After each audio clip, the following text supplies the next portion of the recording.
के लोग हैं। मुझे तो कांग्रेस पार्टी ने बहुत कुछ दिया। मैं 3 बार कांग्रेस से विधायक रहा, अभी चौथी बार मैं योगी कांग्रेस से विधायक बना हूँ।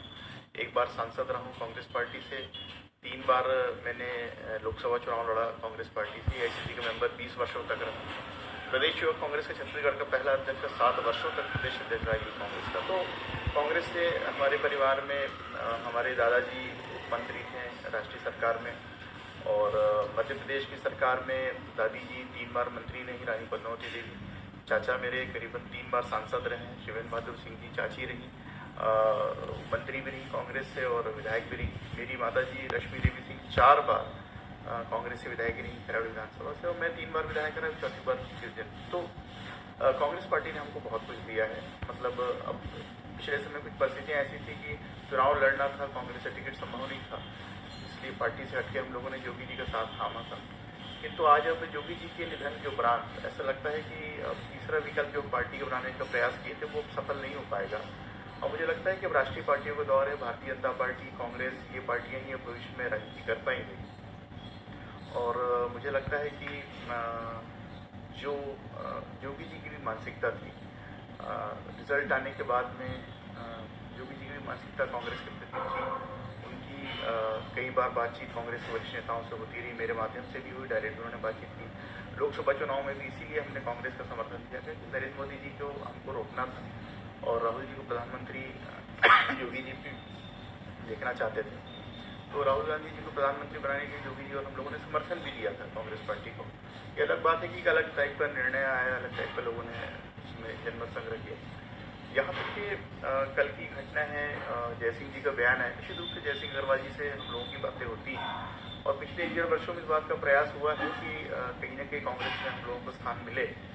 और हम लोगों में 4 विधायक हैं, श्रीमती रेणु जोगी जी हैं, और धर्मजीत सिंह जी हैं, प्रमोद शर्मा जी हैं, और मैं हूँ। रेणु जोगी जी और धर्मजीत सिंह जी उम्र में मेरे से वरिष्ठ हैं। अब वो लोग अपना निर्णय करेंगे, मुझे नहीं मालूम उनकी क्या विचार है, लेकिन श्रीमती रेणु जोगी जी ने हम लोगों से जो चर्चा की है, और दिल्ली में भी उनकी सोनिया गांधी जी के राज्य सलाहकार अहमद पटेल जी अभी 1 आध महीने पहले उनकी चर्चा हुई थी, और उनकी भी विचारधारा, रेणु जोगी जी की विचारधारा कांग्रेस से ओतप्रोत है। वो भी ये मानती है कि गांधी परिवार, विशेष करके सोनिया जी का अजीत जोगी जी और रेणु जोगी जी के बड़ा योगदान रहा है। तो निश्चित रूप से हम लोगों की मंशा तो है। और मैं आपको जानकारी देना चाहूँगा कि जब योगी जी नारायणा हॉस्पिटल में कोमा की स्थिति में थे, उस समय भी कोई पहल की गई थी, जिसके फलस्वरूप सोनिया जी ने सीधे तौर से कांग्रेस के नेताओं को, प्रदेश नेताओं को ये कहा था कि यदि हो सके तो योगी जी को कांग्रेस में लिया जाना चाहिए। किंतु तब उस समय वो कोमा में थे, तो टेक्निकली रूप से दल बदल या इस तरह का विलय होना संभव नहीं था। ये हम लोगों के लिए बड़ा दुखद रहा है कि योगी जी हमारे बीच नहीं है। उनका हम लोगों को लगता था कि कम से कम 10 वर्ष भी योगी जी रहेंगे मजबूती से, और उनके जाने के बाद मुझे नहीं लगता कि अब हम लोग कोई तीसरा विकल्प प्रदेश में प्रस्तुत कर पाएंगे, तीसरी पार्टी कोई खड़ी हो पाएगी, कम से कम अभी तो नहीं लगता। और कांग्रेस का वातावरण मजबूत है, किसानों के लिए, गरीबों के लिए, हर वर्ग के लिए काम करी, तो निश्चित रूप से एक आकर्षण है। और जैसे मैंने कहा कि प्रमोद शर्मा जी और हम लोगों की, हम दोनों की भी विचारधारा इस बात की है कि हम लोगों को अपना राजनीतिक भविष्य कांग्रेस में दिखता है। अब ये संवैधानिक स्थिति है कि हम योगी कांग्रेस में हैं, जब तक कि 3 सदस्य, 3 विधायक नहीं जाते, तब तक के दल बदल के अंदर हम दल बदल के अंदर प्रभावित होंगे, तो हम लोग किसी दूसरी पार्टी में जा नहीं सकते। लेकिन हाँ, ये तय है, कभी कोई तीसरा विधायक तैयार हो गया तो निश्चित रूप से अगर जाएंगे तो कांग्रेस पार्टी में जाएंगे, ये तय है। पर अभी तो राजनीतिक स्थिति है कि हम लोग योगी कांग्रेस के सदस्य हैं और संवैधानिक रूप से योगी कांग्रेस के विधायक हैं।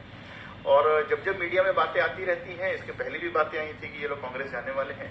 स्वयं अजीत जोगी जी ने जब बीच में शिखर सम्मेलन हुआ था ABP का, उसमें उन्होंने तो कह भी दिया था कि देवव्रत सिंह तो कांग्रेसी हैं, कांग्रेस में जाएंगे। जोगी जी ने कह दिया था, और हम लोग जोगी जी से बहुत स्पष्ट बात करते थे। जोगी जी ने मुझे भी कहा था कि तीसरी पार्टी का विकल्प अब समझ में नहीं आ रहा है, अगर हम लोगों को सम्मानजनक तरह से कांग्रेस वापसी हो तो हमको जाना चाहिए। योगी जी का विचार भी था, और ऐसी पहल भी हुई। रेणु जोगी जी ने भी पहल की, हमने भी पहल की। अब जहाँ तक धर्मजीत सिंह जी का है, वो वरिष्ठ, वो अपनी बात खुद कहेंगे, पर प्रमोद शर्मा जी, मुझे लगता है कि हम लोगों का राजनीतिक भविष्य अगर हम देखते हैं तो कांग्रेस पार्टी के साथ ही है। पर कब होगा, क्या होगा, ये तो भविष्य के घर में छिपा है। हम लोग सब संवैधानिक बंधनों में बंधे हुए हैं, तो पर मीडिया से कभी कोई बात छुपाई नहीं, ना आज छुपाई, ना कल छुपाएंगे। तो ऐसा कुछ होगा तो आपको जानकारी जरूर देंगे निश्चित रूप से।